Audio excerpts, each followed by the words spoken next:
aqui é o Ronde e você está no canal The Books. Já te peço que se inscreva no canal, ative o sininho das notificações para que você possa receber os áudios dos próximos capítulos. E se você quiser adquirir esse livro, deixarei também o link abaixo aqui na descrição. E chega de enrolação e bora navegar nesse mar de conhecimento. Capítulo 1. Pensamentos são coisas. O homem que pensou um caminho para tornar-se sócio de Thomas Edison. Realmente, pensamentos são coisas, e poderosas. Por falar nisso, quando combinamos com firmeza de propósito, persistência e desejo ardente de transformá-los em riquezas ou outros objetos materiais. Há alguns anos, Edwin C. Barnes descobriu ser verdade que a riqueza procura os homens que realmente pensam. A descoberta não aconteceu de repente. Surgiu aos poucos, com o desejo ardente de tornar-se sócio nos negócios do grande Edison. Uma das principais características do desejo de Barnes era ser um segredo definido. Queria trabalhar com Edison, não para ele. Observe com cuidado a descrição da maneira como ele agiu para transformar o desejo em realidade e compreenderá melhor os princípios que levaram à riqueza. No dia em que esse desejo ou impulso mental relampejou em seu pensamento, ele não estava em condição de fazer coisa alguma a esse respeito. Enfrentava, no particular, 2 problemas. Não conhecia Edison e tampouco tinha dinheiro suficiente para custear a viagem de trem até Orange, em Nova Jersey. Essas dificuldades bastariam para desestimular a maioria das pessoas de fazer uma tentativa de concretizar o desejo. Mas o desejo que ele sentia não era um desejo comum.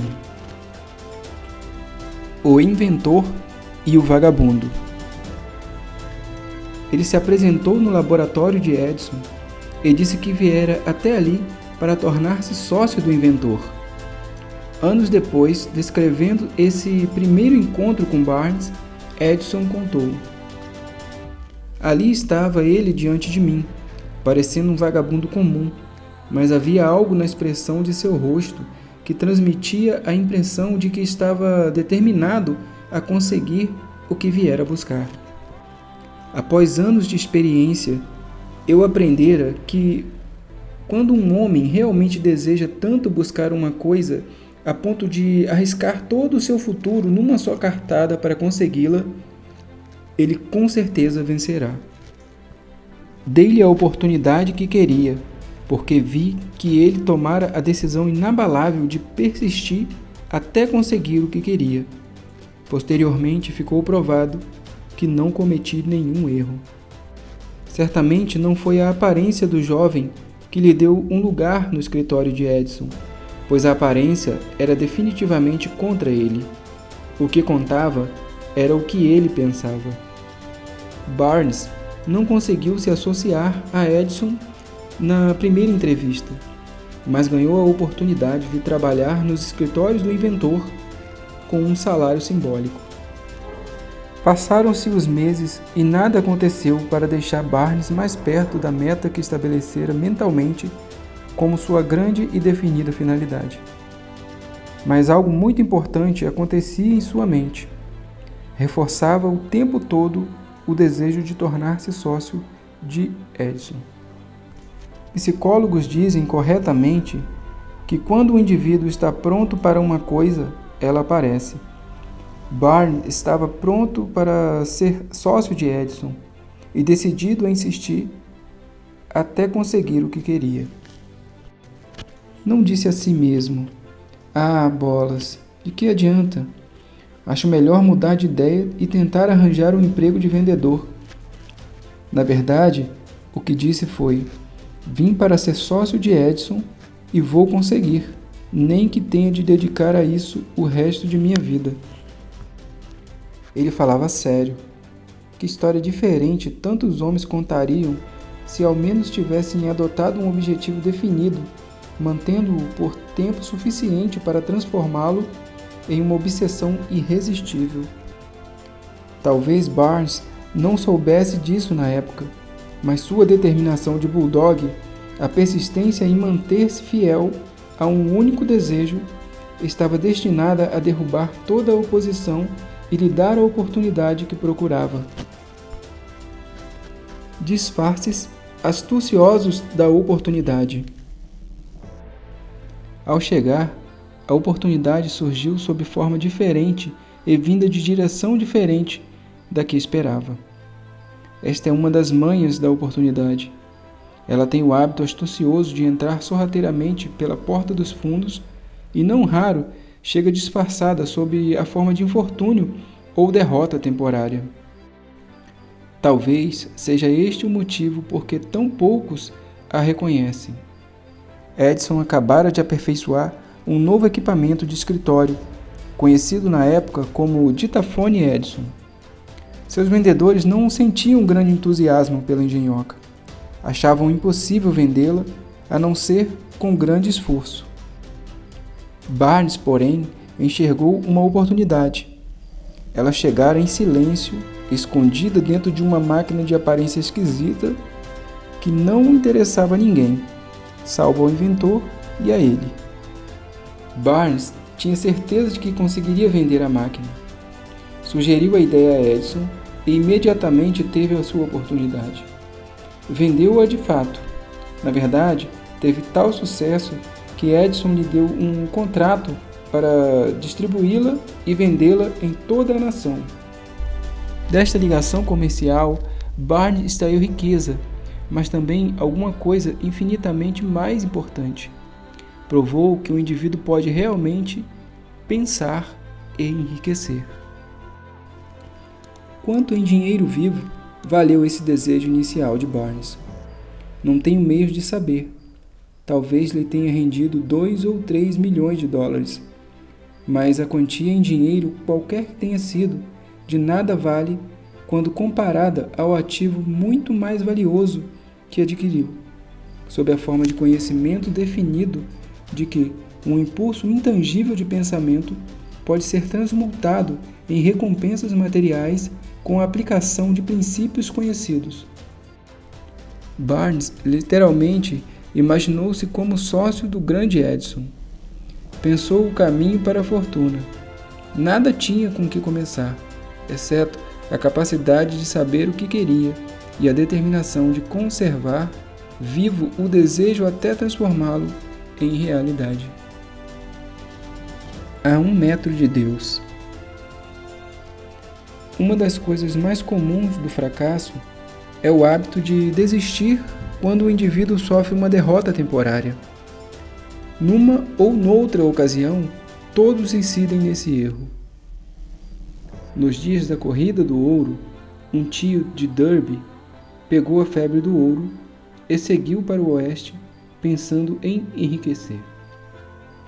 Nunca ouvira ninguém dizer que mais ouro foi extraído dos pensamentos de alguém do que jamais foi tirado da terra.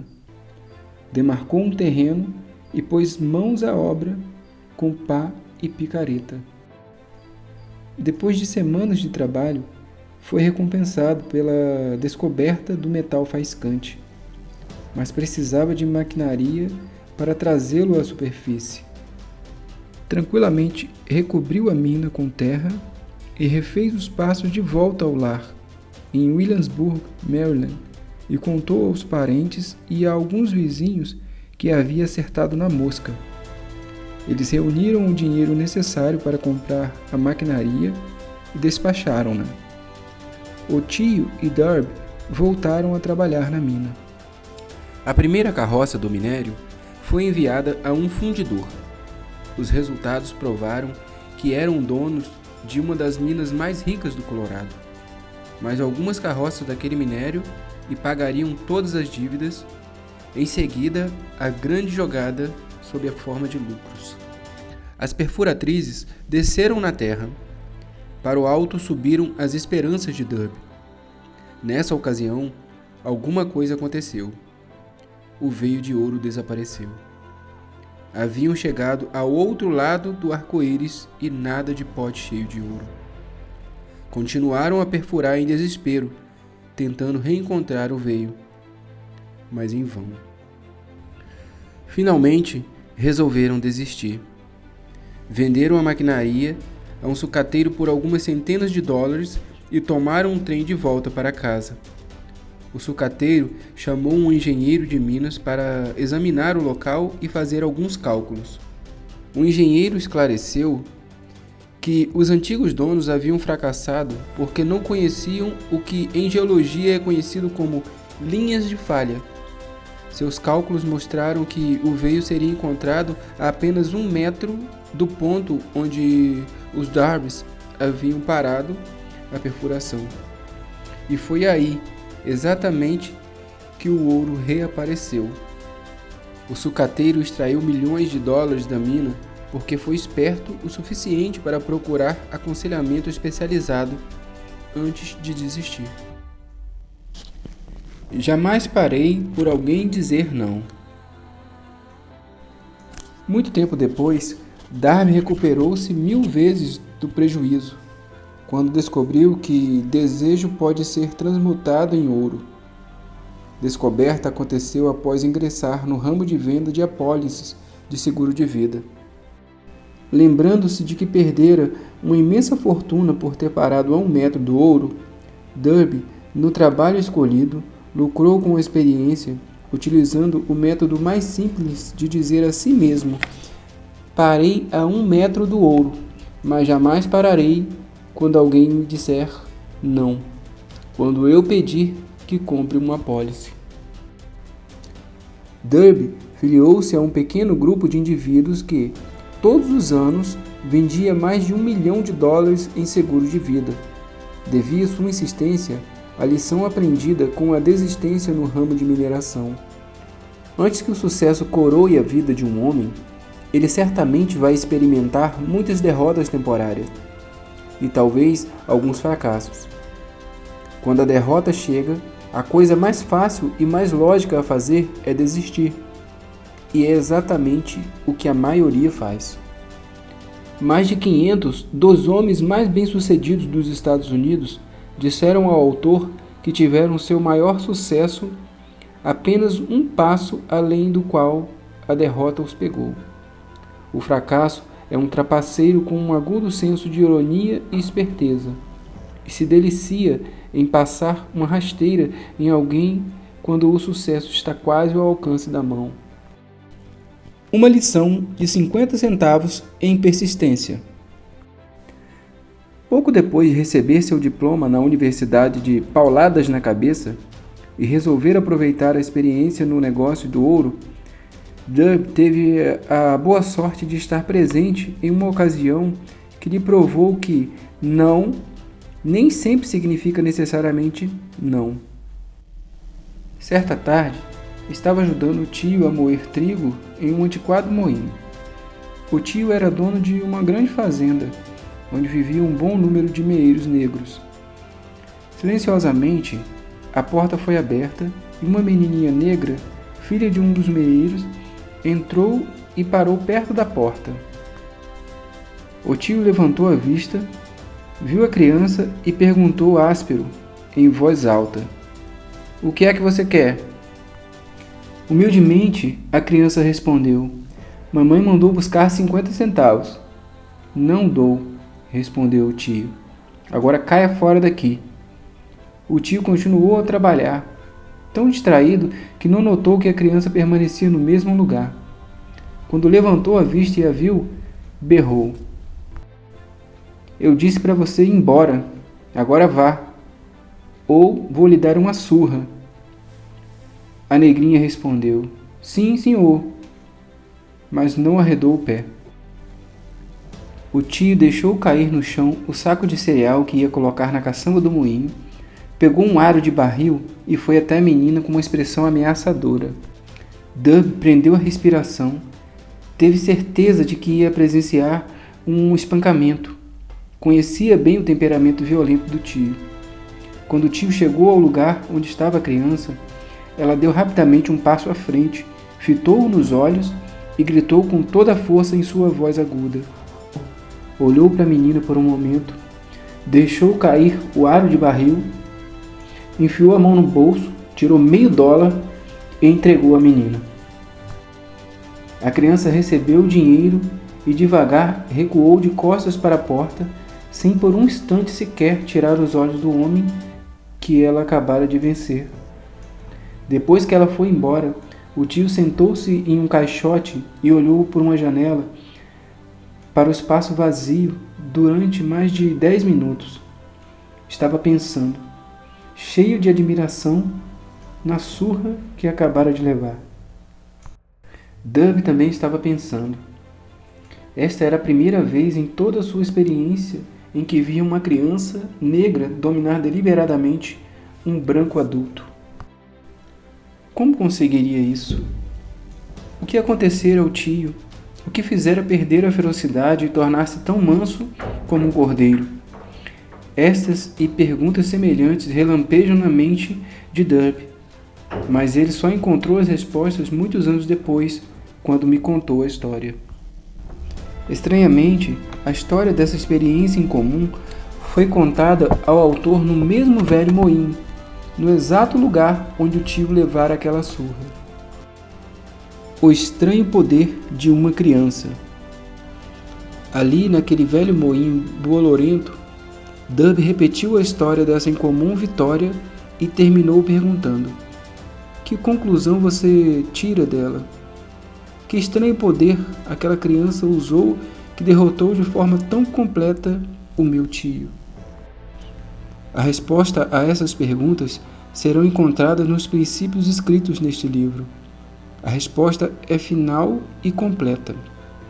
Contém detalhes e instruções suficientes para permitir que todos compreendam e apliquem a mesma força que a menininha usou acidentalmente.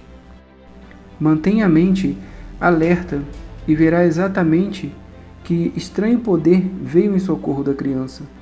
Terá um vislumbre desse poder no capítulo seguinte. Em algum trecho do livro, você encontrará uma ideia que lhe aguçará a capacidade receptiva e colocará sob seu controle, para seu benefício, essa mesma força irresistível. A consciência da existência dessa força pode lhe ocorrer no primeiro capítulo ou talvez aparecer de repente em algum outro. Virá talvez sob a forma de uma única ideia, ou quem sabe, com um plano ou um objetivo. E também pode fazer com que você reviva experiências passadas de fracasso ou derrota e traga à tona alguma lição com a qual poderá recuperar tudo que perdeu com a derrota. Após eu descrever para Dub o poder que a menininha usara sem saber, ele rapidamente passou em revista uma experiência de 30 anos como vendedor de seguros e reconheceu, com toda a franqueza, que seu sucesso nesse campo devera-se, em grande parte, à lição que aprendera com a garota. E observou. Toda vez em que um possível cliente tentava me despachar, sem comprar, eu via aquela menina ali no velho moinho, seus grandes olhos brilhando de desafio, e dizia a mim mesmo: vou realizar esta venda. A maior parte das vendas que fiz ocorreu depois de o cliente dizer não. Lembrou-se também do erro que cometera ao parar a 1 metro do ouro. Mas continuou. Essa experiência foi uma bênção disfarçada.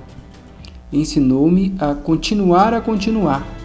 Por mais difícil que fosse o caminho, lição esta que eu precisava aprender antes de poder alcançar sucesso em qualquer coisa.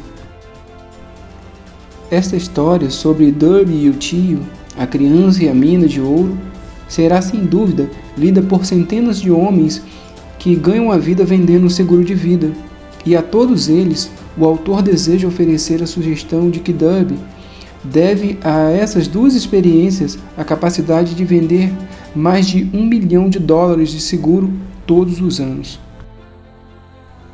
Embora as experiências de Dub tenham sido banais e comuns, elas continuam a resposta sobre qual seria seu destino na vida. Por conseguinte, eram tão importantes para ele como a própria vida. Ele tirou proveito das duas experiências notáveis porque analisou-as e descobriu a lição que ensinavam. Mas o que dizer do homem que não tem tempo nem inclinação para estudar o fracasso, em busca do conhecimento que pode levá-lo ao sucesso? Onde e como aprenderá ele a arte de converter derrotas em degraus para a oportunidade? Para responder a essas perguntas, escrevi este livro. Uma boa ideia é tudo o que você precisa. A resposta exigia a descrição de 13 princípios. Mas lembre-se, a resposta que você pode estar procurando para as questões que o levaram a pensar na estranheza da vida podem, quem sabe, ser encontradas em sua própria mente, através de alguma ideia, plano ou objetivo que talvez lhe apareçam de repente na mente enquanto você lê.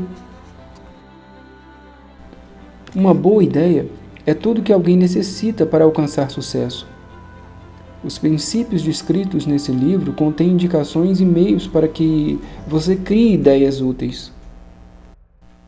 Mas antes de passarmos à descrição desses princípios, achamos que você tem o direito de receber a importante sugestão seguinte: quando as riquezas começam a chegar, elas chegam tão rápido, em tal abundância, que nos perguntamos onde elas estavam escondidas durante todos esses anos de vacas magras.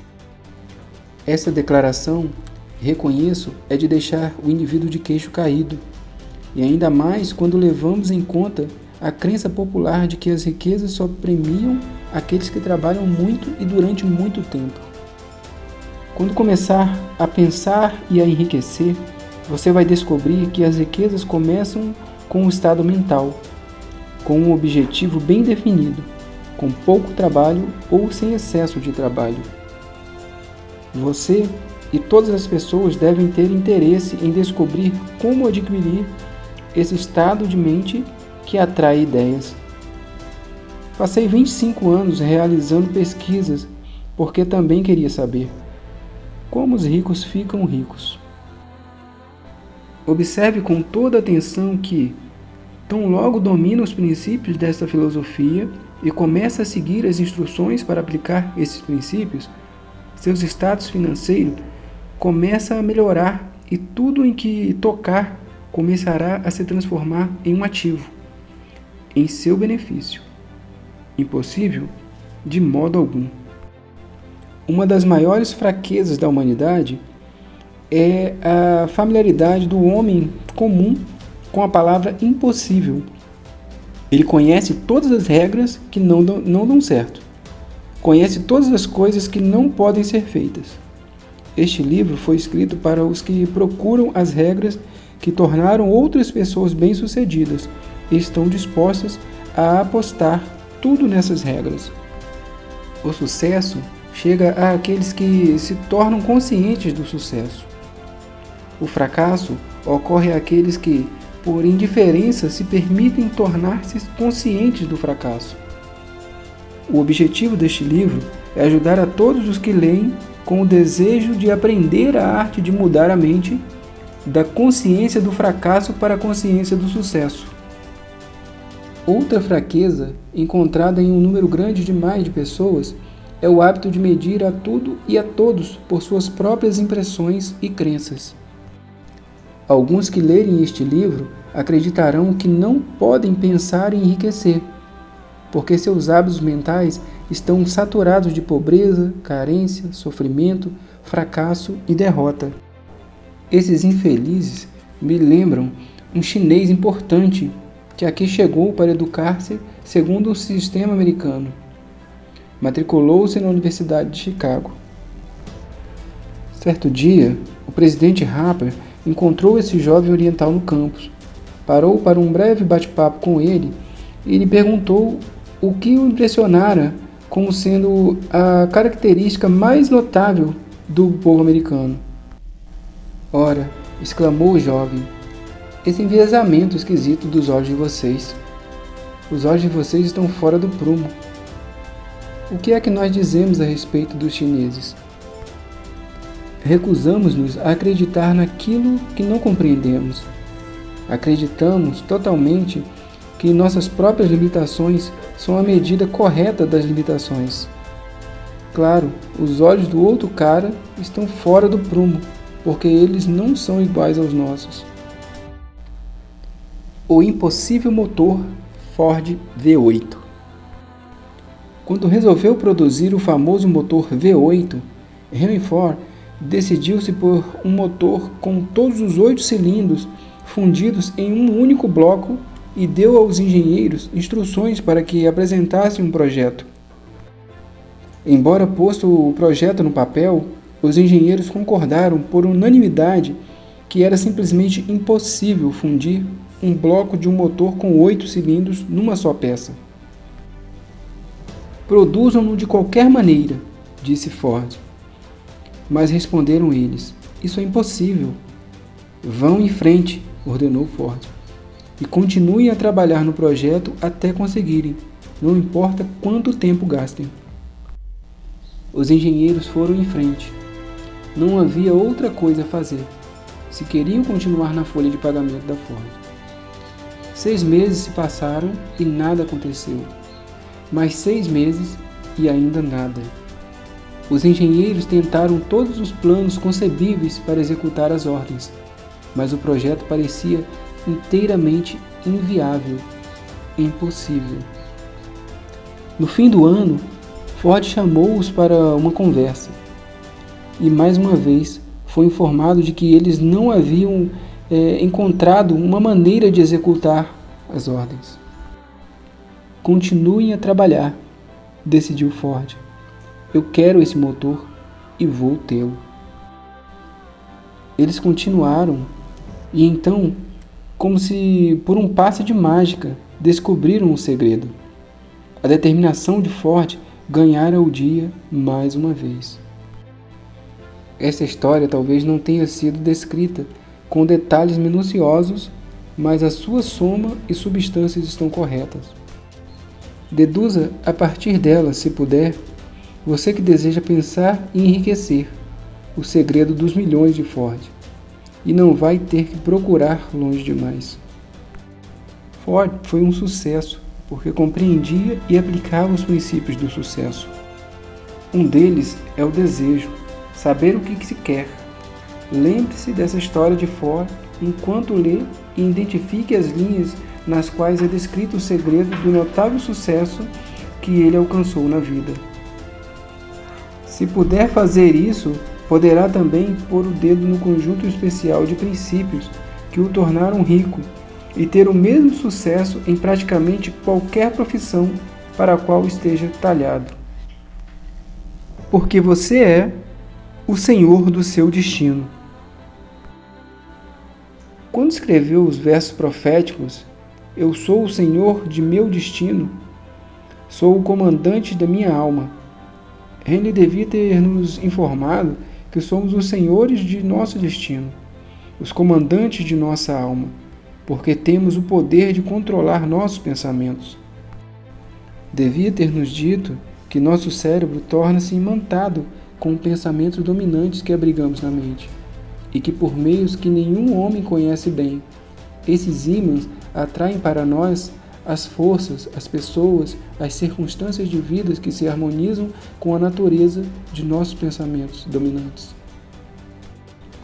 Devia ter nos dito que, antes de podermos acumular grandes riquezas, temos que imantar a mente com o intenso desejo de possuí-las, que temos que nos tornar conscientes de dinheiro, até que o desejo de possuí-lo nos obrigue a formular planos definidos para adquiri-lo.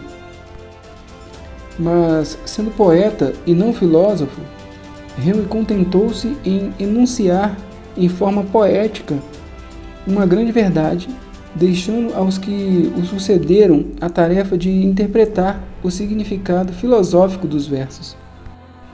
Aos poucos, a verdade se revelou, até que agora parece certo que os princípios descritos neste livro contêm o segredo do domínio sobre nosso destino econômico. Princípios que podem mudar seu destino.